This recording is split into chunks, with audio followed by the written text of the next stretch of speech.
नमस्कार, मैं हूं अमितेश और मेरे साथ इस वक्त बहुजन समाज पार्टी के गाजीपुर संसदीय क्षेत्र से चुनाव लड़ने वाले डॉक्टर उमेश सिंह हैं। डॉक्टर उमेश सिंह गाजीपुर के मुड़ियार गांव के रहने वाले हैं। बीएचयू से इन्होंने पढ़ाई की है।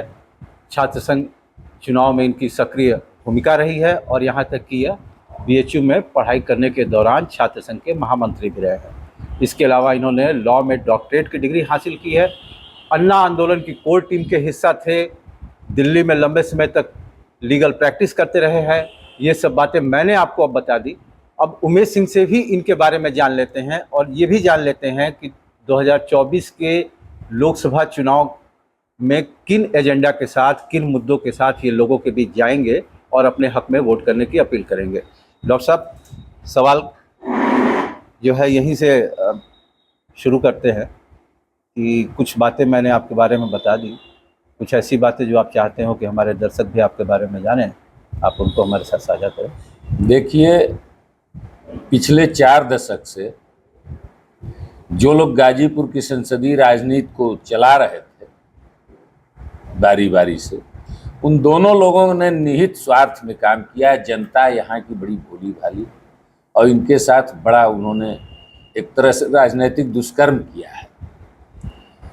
बहुत छोटी छोटी चीज़ें थी जिससे जिले में खुशहाली फैल सकती थी, जैसे शिक्षा के क्षेत्र में आसपास के जिलों में विश्वविद्यालय खुल गए। गाजीपुर सारे नॉर्म्स को फॉलो करता है। यहाँ 300-350 कॉलेज हैं, 200 कॉलेज पे यूनिवर्सिटी होनी चाहिए, कोई प्रयास नहीं हुआ। चीनी मिल, बड़ौरा कताई मिल, ये सब बंद पड़ी हैं। ये तो शुरू की जा सकती थी हल्के प्रयास से। रोजगार के और अवसर की तो बात ही छोड़ दीजिए। इन्होंने निहित स्वार्थों में दोनों लोगों ने काम किया और आप कह सकते हो कि ये केवल गाजीपुर की जनता के साथ इन्होंने राजनीतिक दुष्कर्म किया है। डॉक्टर साहब, आपसे ये हम जानना चाहेंगे कि 2024 का चुनाव क्या सिर्फ रूपकों से लड़ा जाएगा, मेटाफर से लड़ा जाएगा, या ज़मीन पर भी कुछ ऐसे विषय को रखा जाएगा जिनको कि एक डेडलाइन के तहत पूरा करने के लिए जो भी कैंडिडेट है वो लोगों से वायदा करेंगे, कमिटमेंट करेंगे? देखिए, कुछ चीज़ें तो हैं जो लंबे समय में तय होंगी, जैसे शिक्षा और रोजगार का सवाल, दोहरी शिक्षा नीति का सवाल, भोजन और आवास का सवाल, स्वास्थ्य और सुरक्षा का सवाल, ये सब लंबे समय के एजेंडे हैं। ठीक है। लेकिन कुछ चीज़ें, जैसे हर सरकारी स्कूल में अंग्रेजी माध्यम से भी एक कक्षा चलाई जाए, ये तो तत्काल प्रयास से शुरू हो सकता है। बंद पड़ी मिलों को तत्काल शुरू कराया जा सकता है। ग्रामीण अंचलों की खराब सड़कों को तत्काल बनाया जा सकता है। तो कुछ तो तत्काल रिलीफ की चीज़ होंगी। अग्निवीर योजना पे एक लंबी लड़ाई लड़नी होगी, जहाँ तक मैं समझता हूँ, क्योंकि सरकार की पॉलिसी है रोजगार से विमुख कर देना लोगों को। 3-4 साल के लिए ये जो योजना इन्होंने बनाई है, ये नौजवानों के भविष्य के साथ खिलवाड़ है। गाजीपुर में पहले भर्ती का सेंटर हुआ करता था, वो सेंटर शुरू किया जाए। उस सेंटर का नाम, वो सेंटर पहले गहमर में हुआ करता था, वहाँ हो या पीजी कॉलेज में हो, सेंटर का नाम हमारे परमवीर चक्र विजेता अब्दुल हमीद के नाम पे किया जाए। और विश्वविद्यालय और एक इंडस्ट्रियल कॉरिडोर की परिकल्पना बाबू विश्वनाथ सिंह गहमरी ने की थी, तो विश्वविद्यालय बाबू विश्वनाथ सिंह गहमरी के नाम पे खोला जाए। वर्तमान की जो सरकार है वो कह रही है कि हमने जो एक्सप्रेसवे बनाया है उसके दोनों तरफ जमीन का एलोकेशन कर हम इंडस्ट्रियल कॉरिडोर डेवलप करेंगे। देखिए, वो जो उनकी योजनाएं हैं वो वेलफेयर के लिए नहीं है। आप सड़कों के जाल जो देख रहे हैं, ये भी जनता के पैसा से बना है। टोल, यहाँ से दिल्ली जाने में जितना तेल का पैसा लगता है उतना ही टोल लगभग पड़ जाता है, थोड़ा ही कम पड़ता है। जितना का तेल लगेगा यहाँ से दिल्ली जाने में, उतना टोल लगेगा। तो ये जो सड़कों का जाल देख रहे हैं, ये जो सेज की परिकल्पना उनकी देख रहे हैं, ये जो स्मार्ट सिटी की परिकल्पना देख रहे हैं, ये वेलफेयर स्कीम नहीं है। ये सरकार, आप कैसे देखते हैं? आखिर कोई भी डेवलपमेंट का काम तो टैक्स पेयर मनी से ही तो होगा ना। नहीं तो टैक्स पेयर तो हम गाड़ियां लेते हैं तो उसके साथ हम रोड टैक्स देते हैं, 15 साल के लिए देते हैं, अभी 10-10 साल के लिए कर रहे हैं। टैक्स हमने 15 साल का दिया, दिल्ली में गाड़ी 10 साल में बंद हो गई। हर जगह प्रयास हो रहा था, वो तो चुनाव है इसलिए रुका है, नहीं चुनाव बाद सारी चीज़ें फिर से हो जाएंगी। आप टैक्स 15 साल के लिए लेते हो और पेट्रोल डीजल पे सेस भी लेते हो आप सड़क बनवाने के लिए, आप फिर सड़क पे चलने के लिए टोल भी ले। एक ही चीज़ के लिए कितनी तरह से टैक्स दिया जाए, ये भी तो तय होना चाहिए। टैक्स की सीमा होनी चाहिए। सड़क पे चलने के लिए कई टैक्स ले लोगे भैया? रोड टैक्स ले लिया एक बार आपने, हमने गाड़ी खरीदी तो 10% आप उस वाहन के लेते हैं। तो आप क्या ये कहना चाहते हैं कि टोल जो कलेक्शन होता है उसको बंद कर देना चाहिए? भाई हम ये कहना चाहते हैं कि टोल रोड के लिए हम पैसे देते हैं, अगर सरकार कहती है कि जो रोड टैक्स होता है वो स्टेट के पास चला जाता है, तो जो हम सेस देते हैं, जो सरचार्ज देते हैं पेट्रोल डीजल पे 2 रुपये लीटर, वो कहाँ जाता है? और कम तेल बिकता है, कई लाखों करोड़ वो पैसा हो जाता है जो हम सरप्लस चार्ज देते हैं। गाजीपुर में जब आपकी एंट्री हुई, जब आपने ये मन मिजाज बना लिया कि मुझे चुनाव लड़ना है, अपने दल भी तय कर लिया, तो आपने एंट्री के साथ ही एक मेटाफर दिया कि एक तरफ जो है शिक्षा माफिया हैं और दूसरी तरफ असल माफिया है, और आपने अपने को अपने पार्टी के सिंबल से जोड़ करके प्रोजेक्ट करने की कोशिश की। तो दोनों कैंडिडेट जो है वो तो आप पर हमलावर नहीं हो रहे थे, लेकिन क्या स्ट्रेटजी थी कि आपने आते ही दोनों को एक एक रूपक के तहत जो है कि नाम दे दिया? देखिए वो बड़े छोटे पहलवान हैं, अब उनके विषय में बात मत करिए, वो लड़ाई से बाहर है। अब लड़ाई सरकार पे आई है, इंडिया और एनडीए गठबंधन पे आई है।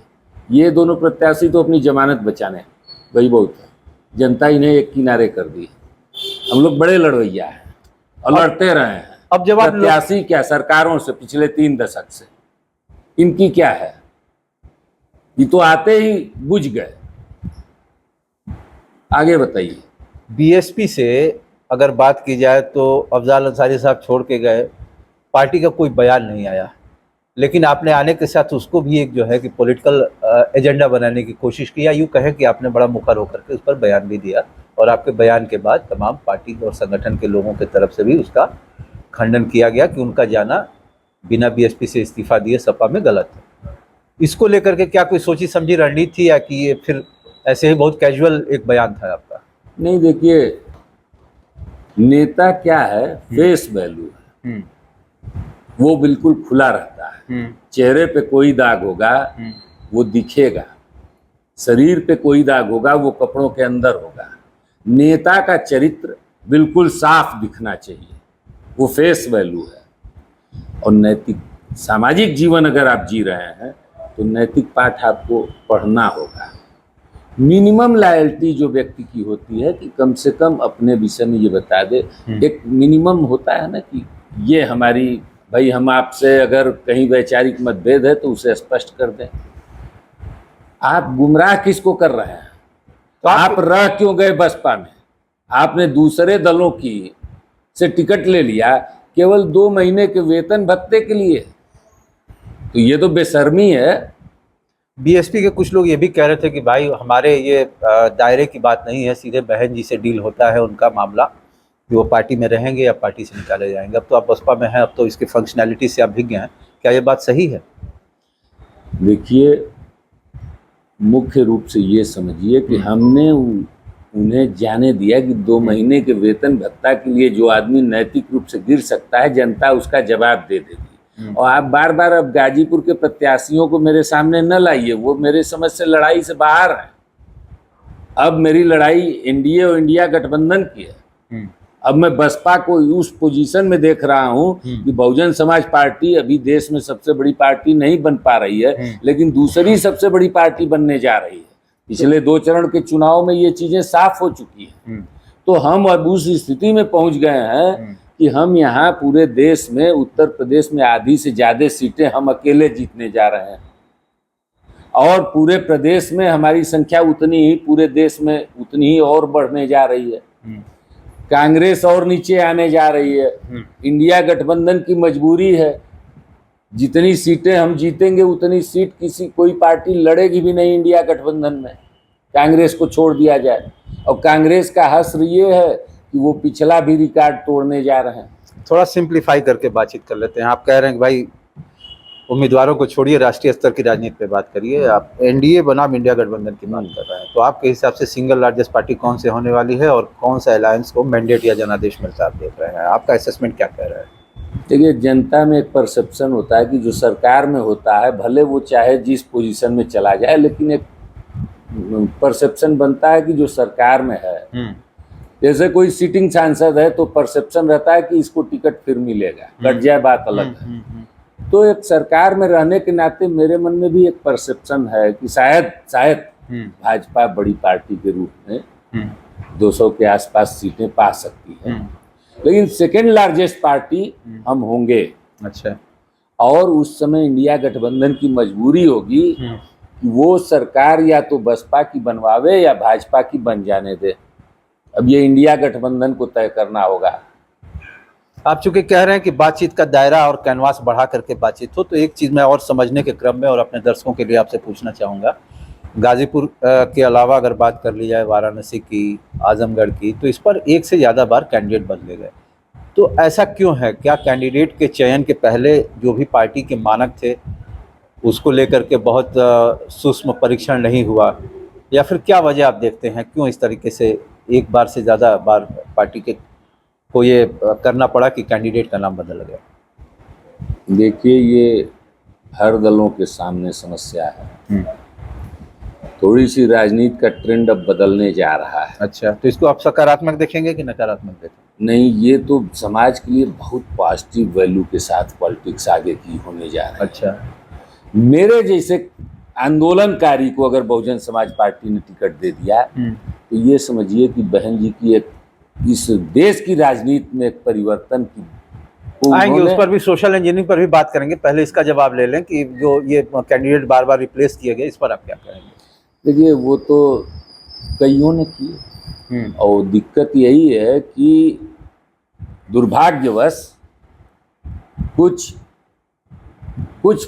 कैंडिडेट, सभी तो नहीं, लेकिन बहुतेरे कैंडिडेट ऐसे हैं जिन्होंने अपने एसेट्स को बचाने के लिए, अब सरकार जैसे बांड वसूल रही थी वैसे लोगों के टिकट पे भी नजर रखी तो कुछ है। ऐसे लोग आपके दबाव दल में बना भी घुस आए रही थे है। क्या? आपके भी दल में कुछ लोग घुस आए थे क्या जिनको आपने रेक्टिफाई नहीं, किया?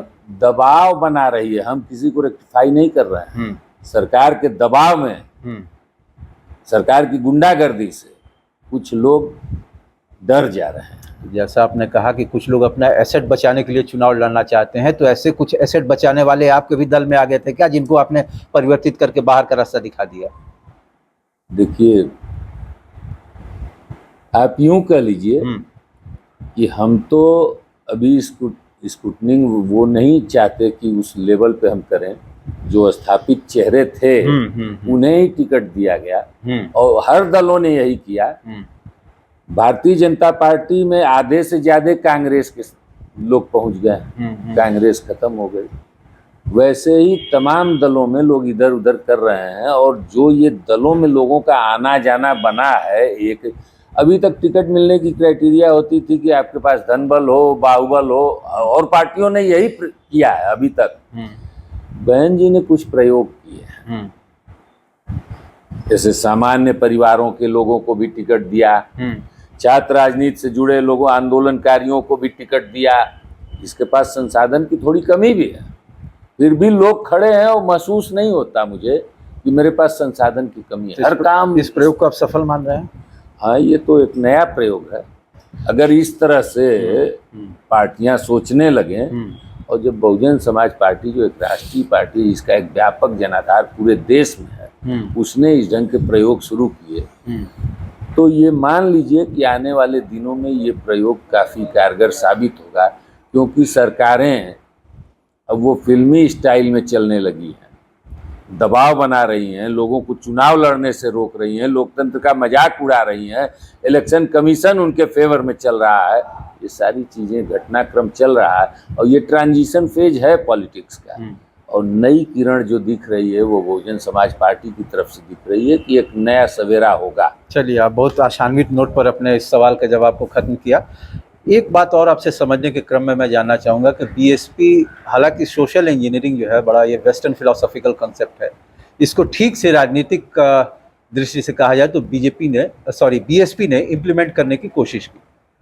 लेकिन अगर ये सोशल इंजीनियरिंग का प्रयोग जो है बीएसपी के स्तर पर सफल अगर था या अगर अब नहीं है, अगर ऐसा आप मानते हैं तो कहाँ आप कमी देखते हैं, और सफल है तो उसके स्ट्रॉन्ग पॉइंट्स आप क्या बताना चाहेंगे? देखिए, हमारे सफलता का हमने सामाजिक सरोकार को ठीक से समझा है, सामाजिक संरचना को भी समझा है। एनडीए और इंडिया गठबंधन ने ये गलती की, पिछले 2 सालों से उन लोगों ने धींगामुश्ती की अपने अपने छोटे छोटे क्षेत्रीय दलों को अपने साथ रखने की, और ये शायद उनसे भूल हो गई कि छोटे दलों का कोई राष्ट्रीय चरित्र नहीं होता है। क्षेत्रीय दलों का वो अपने निजी हितों में काम करते हैं। ये जो बड़े परिवारों का है, अपनी जातियों पे दबदबा मात्र है। आप उत्तर प्रदेश में देख लीजिए, अपना दल को ले लीजिए, क्या है, पति पत्नी चुनाव लड़ेंगे। इधर सुभाषपा को देख लीजिए, पियरका चचा को, क्या है, बाप बेटे चुनाव लड़ेंगे। और तो और समाजवादी पार्टी पूरे प्रदेश में लड़ रही है चुनाव, ये तो 1-2 सीट पे लड़ रहे हैं। केवल परिवार से, यादव समाज से 5 लोग लड़ रहे हैं, वो उनके परिवार के हैं। अक्षय हो, आदित्य हो, डिम्पल हो, धर्मेंद्र हो या अखिलेश जी हो। 6वां यादव उस पार्टी में चुनाव नहीं लड़ रहा है, सफाई में सिमट के रह गई है यादव राजनीति। तो इन लोगों ने उन नेताओं को पकड़ने की कोशिश की जिनके जमीन तले जिनके पांव तले जमीन खिसक गई है, और बहन जी ने प्रत्याशियों के माध्यम से उस समाज का रिप्रेजेंटेशन शुरू किया।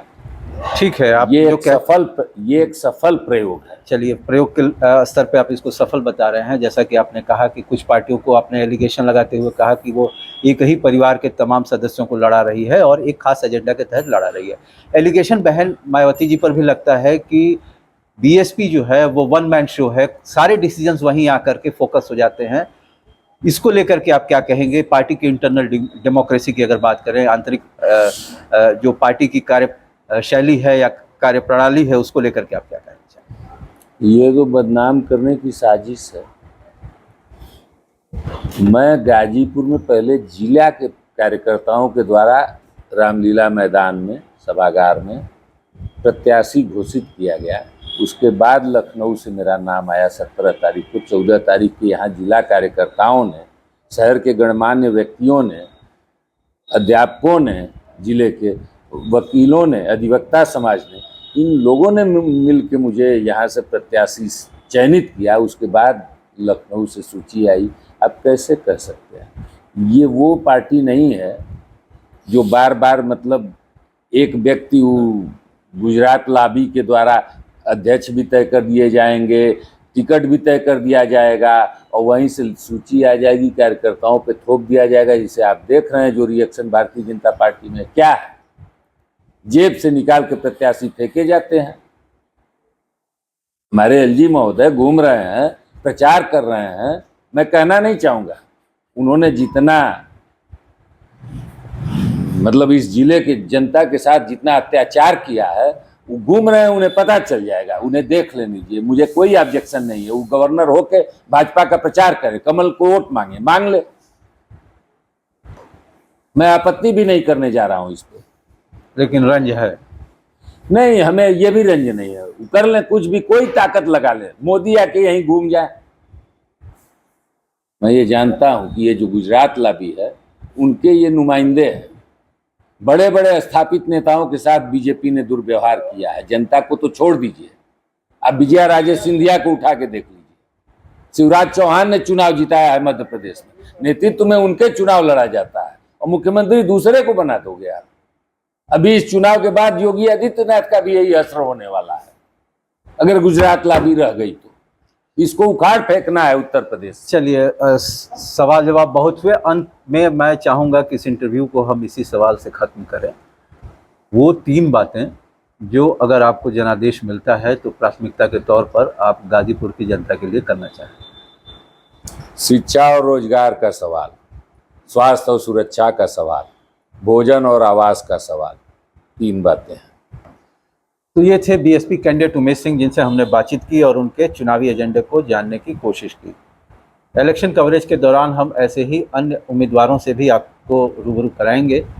देश और दुनिया की तमाम बड़ी खबरों के लिए आप बने रहिए NBT ऑनलाइन के साथ।